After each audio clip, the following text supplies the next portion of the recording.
Eu morei em instituição de acolhimento, morei 5 anos na rua, morei de meus 15 anos, não, meus 14 até meus 18 em instituição de acolhimento como acolhido. E depois e depois eu virei educador lá na chácara, durante 5 anos. E não foi adotado? Eu não fui adotado. Ah, não, mas a questão é a seguinte, mas é porque sempre a minha mãe estava acompanhando, entendeu? Eu não cheguei a ir pra fila de adoção, entendeu? Ah, você foi por vulnerabilidade? Não, não sei, porque a minha mãe, eu fugi de casa e a minha mãe sempre tava procurando saber onde eu tava, tá ligado? Eu nunca, eu não fui tirado da minha mãe que nem o Paulinho foi tirado Sim, foi destituída também. Foi, e aí, o meu caso não, o meu caso foi eu que fugi de casa, entendeu? E aí depois, sempre, aí quando eles me encontravam e me entregavam pra minha mãe, eu fugia de novo. Era vida louca aquela época.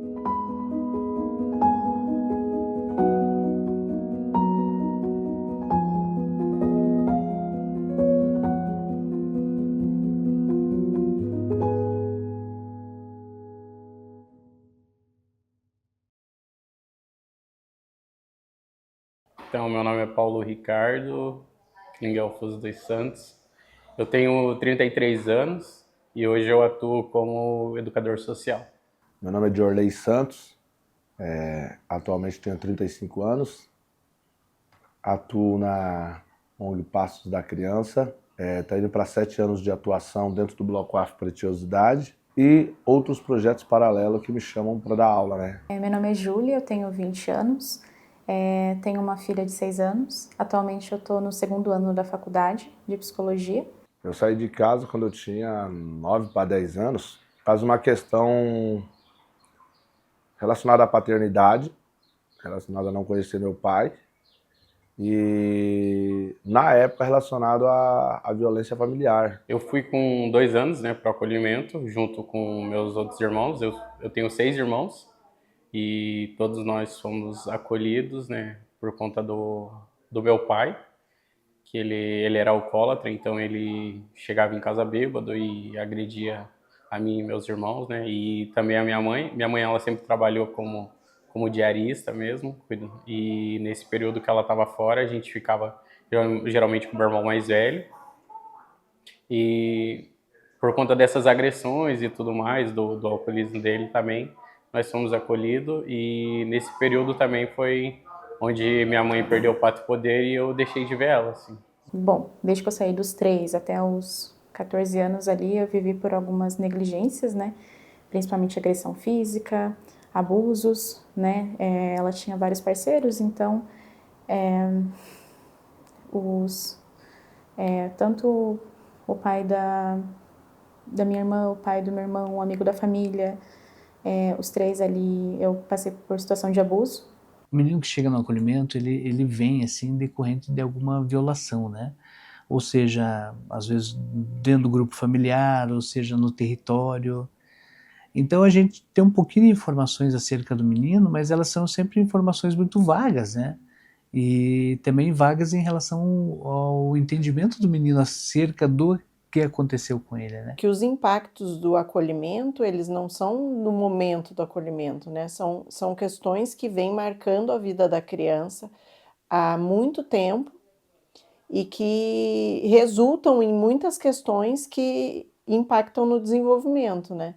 Então, para além de acolher simplesmente e cessar aquela negligência que vinha acontecendo, aquela vulnerabilidade que ela estava exposta, além disso, conseguir proporcionar para ela um resgate de algumas questões que ficaram perdidas ali, né, no desenvolvimento delas. Quando eu fui pra rua a primeira vez, eu não usava droga, né? E aí, na rua, você acaba se envolvendo, né? E aí, acabei começando a fumar maconha daqui, tomar um gole dali, pá, um tubão daqui, outro negócio dali, pá, não sei o que. Quando viu, tava fumando crack. E aí, entrei na vida do crime, pá, e acabei sendo preso 7 vezes enquanto de menor. Tinha acabado de fazer 14 anos. E daí, enfim, esse foi o 4º abusador. Daí eu acabei ali passando pela violência. Ele tinha mais de 50 anos. e eu fiquei grávida, né? E foi um período muito difícil, assim, às vezes até de acreditar que eu passei por tudo isso, né? Hoje eu sou uma pessoa muito, muito animada, eu me considero uma pessoa animada, né? Tento ser positiva, tento ver pelo outro lado, né? Porque conheci muita gente nesse percurso, né? Mas a gravidez para mim foi uma situação muito difícil, porque o meu sonho sempre foi estudar. Eu sempre tive sonho de estudar, sempre foi sair de casa, porque a casa já não era um ambiente muito acolhedor, né? E daí, quando eu passei por essa violência, eu era uma criança, né? E daí, enfim, ela soube, né? E daí, depois disso, né? Eu fui para casa de acolhimento grávida. Foi um período muito, muito, muito difícil, assim, acho que foi um dos períodos mais difíceis, assim, da minha vida, né? Essa aceitação de estar grávida, de ter um bebê, que já era difícil por eu não ter nenhuma rede de apoio, porque realmente eu não tinha, assim, nenhuma rede de pessoas, não conhecia ninguém. Então, eu tive que ir para casa de acolhimento e lá eu passei minha gravidez. As muitas quebras no desenvolvimento, né? Às vezes a criança é cuidada por muitas pessoas até chegar no acolhimento, aí é um novo rompimento de vínculos, não só com a família. Rompe-se tudo, né? Ela não tem mais as roupas que ela tinha, os brinquedos que ela tinha, os amigos que ela tinha. A primeira instituição de acolhimento eu não me recordo muito por ser muito novo, assim. Mas depois de um tempo nós moramos em uma casa-lar, que é um outro sistema de acolhimento, né? Onde mora um pai social, uma mãe social. E lá eu morava também com os meus irmãos, com meus 6 irmãos, né? Saindo dali, eu peguei e falei, pô, eu preciso sair dessa vida, eu preciso de ajuda de alguém. Aí eu fui pra Chácara Minas de Quatro Pinheiros. Pra Chácara Minas de Quatro Pinheiros, e lá na Chácara Minas de Quatro Pinheiros, o Fernando não queria me dar uma chance, porque eu já tinha passado por lá 2, 3 vezes. E lá na época só era 3 chances. Aí o Fernando pegou e falou bem assim, que era o coordenador na época, o Fernando Góes. Você vai ter que mostrar que você quer vir pra cá. Aí o educador Adilson começou a fazer uma triagem comigo, eu em situação de rua ainda, e ele ia quase todos os dias na rua conversar comigo. É muito difícil separar que tudo isso que aconteceu não é culpa deles. Por mais que todo mundo trabalhe isso, internamente fica registrado isso, porque para a criança é muito difícil separar, né? Teve uma criança que falou aqui, assim, todas as crianças têm pai e uma mãe. Por que os meus fizeram isso? Eu me sentia muito na posição de culpada, sabe? Eu sempre me senti que tudo aconteceu porque eu fui culpada. Mas não, né? Hoje em dia eu sei. Hoje em dia eu faço terapia, né? Tô na graduação de psicologia, a gente sabe que não era culpada, que eu era uma criança, né? Mas naquele tempo eu me sentia muito culpada. Falava, não, isso aqui aconteceu por minha culpa, né? Em nenhum momento eu fui negligenciada, em nenhum momento foi minha mãe que me deixou sozinha, em nenhum momento foi minha mãe que colocou vários parceiros dentro de casa. Fazia curso na Guarda-Mirim em São José, ia para Curitiba trabalhar e voltava à noite para estudar em Mandirituba. E daí eu fiquei nessa instituição durante 3 anos, dos meus 15 até os 18 anos eu fiquei nessa instituição, que foi a última que eu fiquei. Quando o menino chega, a gente vai avaliar assim toda a questão dele, né? Se há como trabalhar esse vínculo, se há como ele voltar para o território, se há como ele voltar para a família. Então a gente vai tentar trabalhar esse vínculo. Ao longo do tempo a gente consegue avaliar, sabe? Se é possível trabalhar esse vínculo ou não, né? Se eventualmente não for possível trabalhar esse vínculo, que a gente vê por alguma questão muito séria, ou às vezes já vem com impedimento mesmo, né? Às vezes é uma violação tão grande que realmente a gente não tem condições sequer de retornar. Então a gente vai trabalhar com esse menino, né? Essa questão. E se não for possível, normalmente o menino já vai passar por um processo de destituição, né? De destituição familiar. Se houver o processo de destituição, o menino tendo interesse, a gente pode colocar ele num cadastro de adoção. E daí nesse período eu lembro que era pra gente ser adotado por uma família do exterior. Se eu não me engano era Itália, França, algum lugar assim. E nesse tempo eles até fizeram o início da entrevista, né, para para a família conhecer a gente, tudo, para ver como que a gente era, tudo. E de repente começou a fazer o processo e de repente eles romperam com esse processo, falando que a família não ia mais adotar. Até porque inicialmente eles iam ter que adotar 3 crianças. E daí seria eu e meus 2 irmãos mais novos. E depois do processo eles começaram a falar que não poderiam adotar mais porque teriam que adotar os 6 irmãos. Então daí eles já falaram que não ia ter capacidade para adotar os 6, por isso que não adotou a gente. Eles meio que tentaram desistir desse meu acolhimento para a família quando eu tinha, sei lá, depois de 1 ano e meio que eu estava acolhida de novo. Eu estava com 16 para 17 anos, assim. Eles até queriam tirar o registro da minha mãe no meu documento, né? E eu perguntei o porquê, né? Qual o sentido agora que eu tô com 17 anos, né? Ninguém vai querer me adotar como uma criança, né? Não tinha nenhum sentido, assim. Eu tenho uma madrinha, né? Que eu tive ali, mas era uma coisa muito mais distante, assim, né? Um relacionamento, vamos sair de vez em quando, né? Mas não tinha essa proximidade, né? Então, em nenhum momento foi trabalhado isso. Até porque a gente sabe que os acolhimentos com crianças mais velhas são bem mais difíceis, né? Que dirá com uma adolescente e uma criança junto.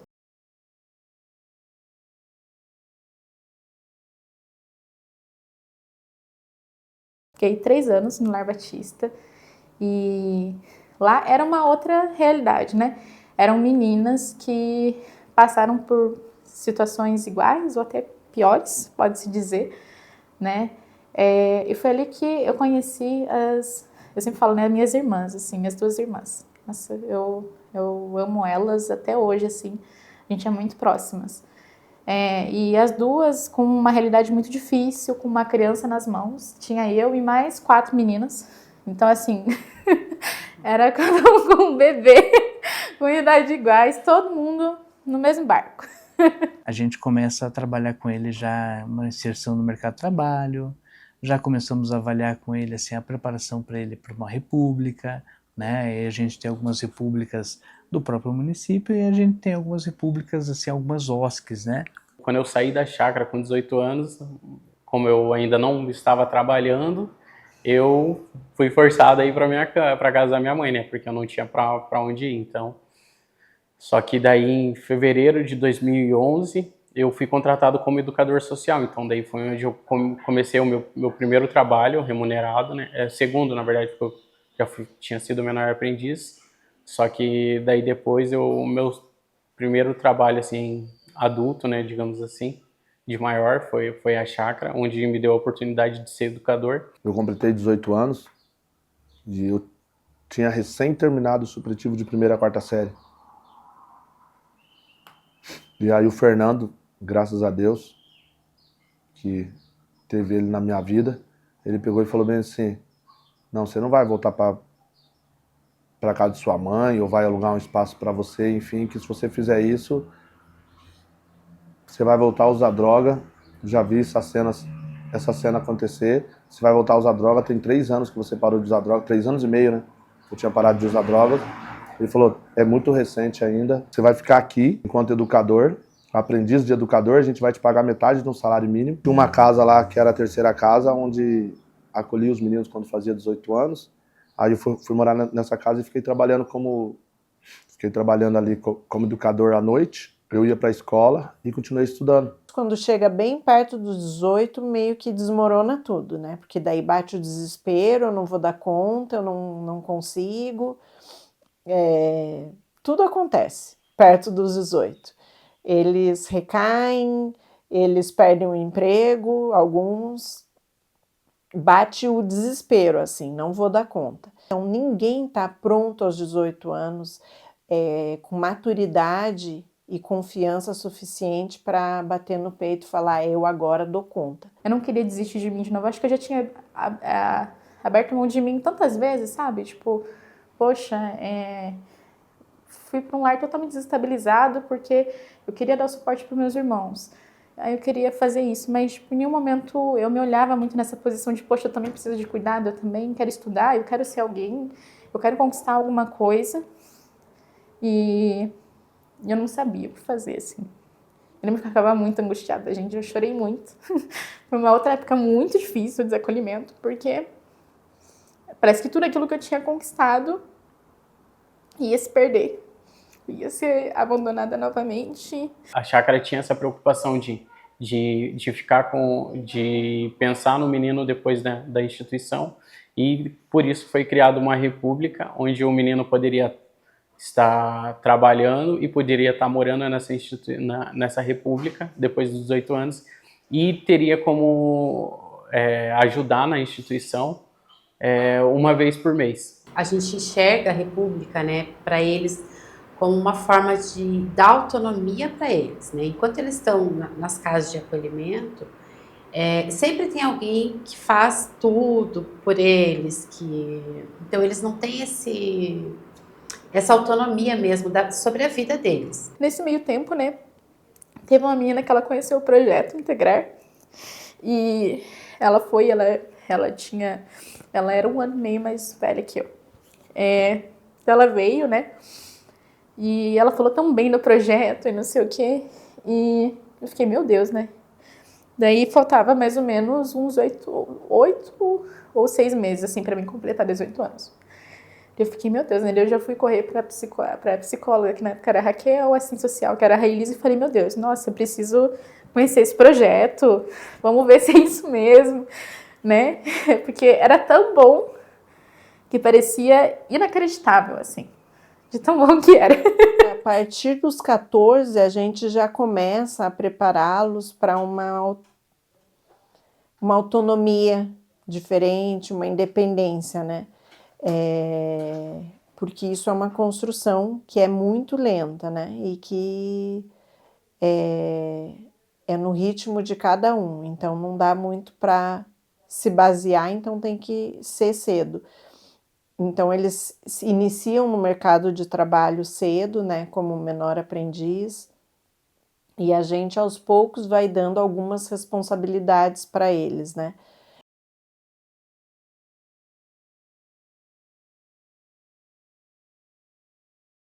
O jovem, ele é acolhido pelo projeto ainda quando ele está na instituição. A gente começa a fazer um trabalho com ele a partir dos 16, 17 anos, que é para quando ele completar 18 anos, não ser uma mudança tão traumática, né? Então, o que acontecia antigamente era o jovem completava 18 anos, ficava desesperado, como é que era a república, né? Agora não. Agora eles rezam para completar 18 anos. Tem alguns até que perguntam se a gente não pode ver a questão da emancipação, né? Porque essa transição do abrigo para a república ficou uma coisa mais amena. O que mais permeia é a repetição da própria história, sabe? A gente vê muito eles com a imaturidade ainda, escolhendo caminhos, como que eu poderia dizer? É como se você precisasse ser fiel àquela história, sabe? Psicologicamente falando, é como se você precisasse honrar do lugar que você veio, sabe? Eu também sou dali, eu também saí dessa história. Eu tô tendo com a minha família mais próximo mesmo, que a minha mãe e meu irmão, essa reaproximação. É o que está sendo construído aqui no Bloco Afro Preciosidade, que eu venho, né, me dedicando junto com os meus iguais aqui também, junto com o pessoal aqui no bloco aqui. Da gente estar construindo aqui, para além de um coletivo preto, construindo uma família também, porque entendendo que família não é só a do laço sanguíneo, né?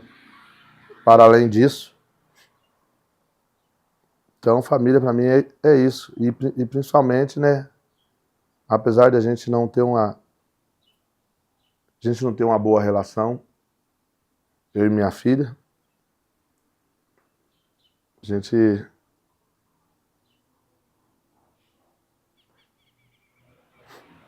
complicado que ela mora em outro estado e sempre quando eu posso eu tô indo lá e percebo que a gente não tem uma boa relação, mesmo que eu tente, faço de tudo e sempre tô me desdobrando para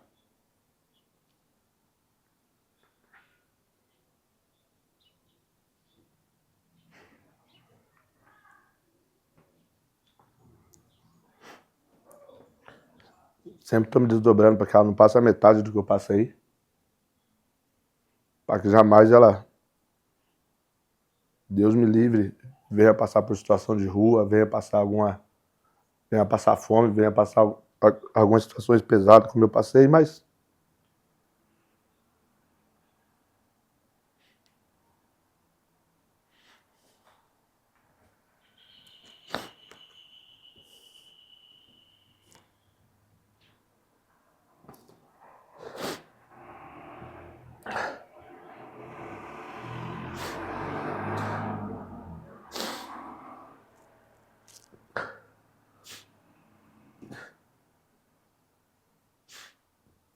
ela é muito nova ainda.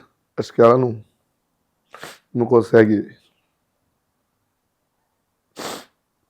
entender o tanto que eu faço. Espero que um dia ela entenda. Mas se não entender também, eu tenho que fazer minha parte enquanto pai. Por ter passado por vários acolhimentos, eu aprendi a lidar com essa questão de ficar longe da minha família por muito tempo, assim, porque várias pessoas que passaram pela minha vida, por um período, conseguiram suprir essa necessidade, sabe? Então, eu consigo olhar para o meu passado e, em vez de ver a questão de abandono e tudo mais, eu consigo ver a questão do cuidado, né? Porque hoje eu sou educador, eu sempre falo isso, né? Eu sou educador por várias coisas. Então, eu sou o Paulo, eu tenho a minha metodologia de trabalho e tudo, mas eu tenho vários fragmentos de várias pessoas, vários ensinamentos, né? De várias pessoas que me ajudaram a passar por esse período. A bagagem vem bem pesada, vem bem pesada. Até porque, e é uma coisa que a gente ouve muito, é aquela coisa, se eu tivesse família, eu não precisaria mudar de casa, né? Então, assim, é um divisor de água na vida deles, né? Eu tenho meninas que chegaram no acolhimento crianças. Tive um menino que chegou bebê, né? E passou a vida inteira naquela instituição, né? Conhecia tudo. E, de repente, é mais um abandono, vamos dizer assim, né? É mais uma quebra. E vem a sensação de vazio, sabe? A sensação de vazio, e agora, né? Eu saí da instituição, daqui a pouco eu vou ter que sair daqui de novo, essas mudanças, né? É como se as coisas fossem muito rasas, sabe? Então eles não vinculam com facilidade. Não costumo falar muito do meu passado, né? Até porque, né, a vida vai acontecendo, né? Isso não vai me definir como pessoa, mas que você pode aprender com isso e não repetir. Hoje eu tenho a minha filha, né? Então eu tenho uma enteada que eu cuido dela desde 1 ano de idade. Eu sou pai solo, né? Moro sozinho com ela, então tenho a minha casa própria, tenho o meu carro. Um dos meus sonhos que eu tenho é proporcionar uma vida melhor para os meus pais. Então é um dos meus objetivos, né? O meu pai gosta muito de chácara, então o meu sonho é poder ter uma chácara, um espaço onde eu possa colocar o meu pai, né, para que ele possa descansar um pouco, porque ele é muito batalhador.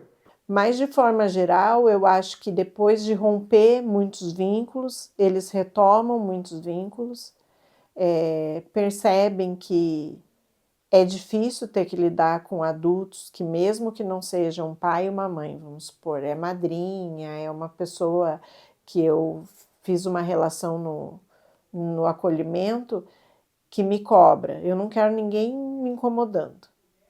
É chato ter que lidar com alguém que fica falando o tempo todo, não faça isso, não aquilo. Eu sou adulta, eu sei o que eu estou fazendo. Muitos deles, a maioria deles não quer e meio que rompem com essas pessoas. E depois eles percebem que é bom ter alguém que te incomode, sabe? Que mais triste é não ter ninguém que perceba que você não chegou em casa. E apesar de a gente colocar no projeto que são 3 anos, né? A gente avalia casa a casa. Por exemplo, agora eu já tive um menino que saiu, ele terminou a faculdade, ele estava namorando, ele casou, né? E foi a nossa primeira saída, assim, né?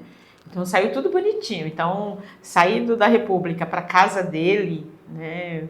Foi um sonho, né? Uma realização muito grande, assim, para a gente enquanto projeto e para ele enquanto ex-acolhido, né? Então não é mais aquela coisa assim, ai meu Deus, o que é que eu vou fazer na sociedade, né? Agora ela tem um papel na sociedade, ela sabe quem ela é.